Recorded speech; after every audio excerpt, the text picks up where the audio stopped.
Hello everyone, hope you're doing well. It's time to have a look at a devblog for a new event vehicle that is coming on the 1st of February. This is the Object 292. We actually talked about this vehicle a few weeks ago in my predictions video, and it's kind of interesting to see it already. This vehicle is a very interesting one from the good old USSR. It's going to be at rank 7 and also an event vehicle. It's going to be in the new event series that they're doing that we talked about the other day. I'll do a separate video on the event and how it's going to work, but let's just say it's very similar to stuff like the summer and the winter events, where you just have to get a certain amount of mission score every few days in ground battles to get this one. So if you've played these events before, you will have understood, or you will understand how to do these ones. Simple as that. Anyway, let's get into the history of this machine and also its capabilities. One of the ways considered for increasing the combat effectiveness of Soviet tanks was to use a more powerful 152mm caliber gun. In the late 1980s, engineers from the Kirov plant and also VNII Transmash in Leningrad were developing a prototype based on the T-80U tank with a 152.4mm LP-83 smoothbore gun. To accommodate this massive gun, a new reinforced turret bustle and a mechanized carousel-type autoloader were designed. In September of 1990, a prototype was built on the chassis of the T-80BV tank, which went on to receive the factory designation of Object 292. This tank was successfully tested in 1991, but was not put into production due to the collapse of the USSR and the economic crisis. The only prototype of the 292 is on display at the Tank Museum in the Patriot Park near Moscow. The Object 292 to me is actually surprising to see. I thought it would come this year, but I didn't think it would come as an event vehicle.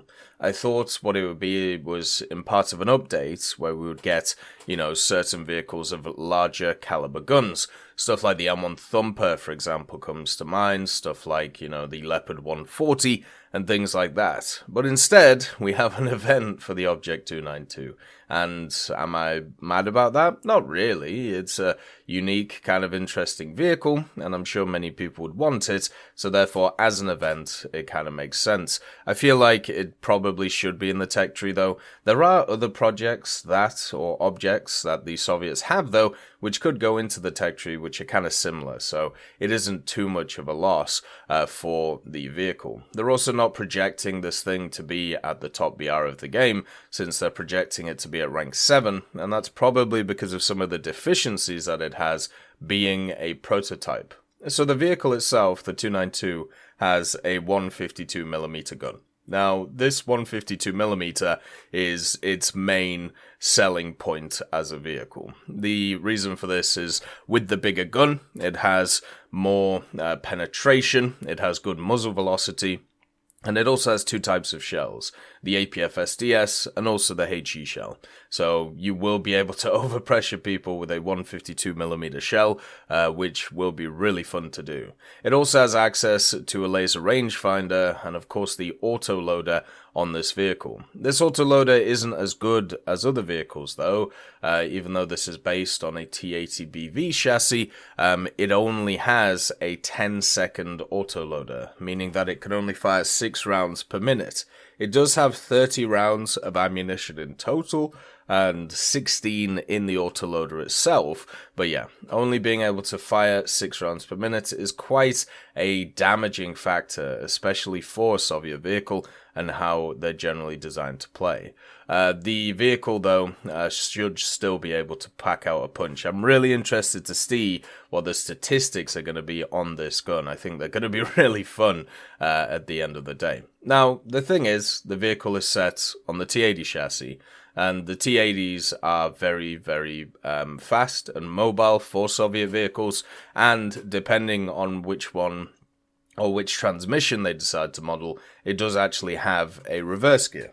So that will be quite nice. If you've played the upper tier T80s, the BVM and the T80U, you'll realize that their mobility is actually pretty good. I don't see it as much as a limiting factor as some of the earlier vehicles from the Soviets, where they aren't as mobile as stuff like the Abrams, for example, and even the Leopards. The T80U or the T80BV at that point usually fixes this issue, and they are just motoring about the place.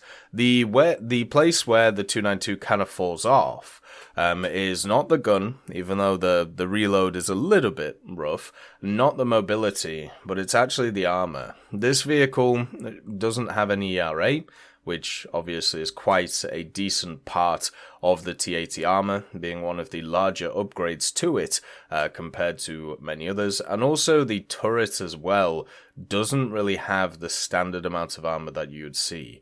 What's interesting on the vehicle, though, is it does have steel blocks on it, which is what you see on the turret. These are not ERA. They're literally just there to create weight limiters on the vehicle. But they will still be steel blocks, so, you know, it'll give some protection, but not as much as you would have seen if they decided to put Contact 5 on it, or something similar to that. It actually says the frontal armor will struggle against APF-SDS rounds above 105mm caliber, and also ATGMs, especially ones with tandem charges. So this vehicle is straight up a glass cannon.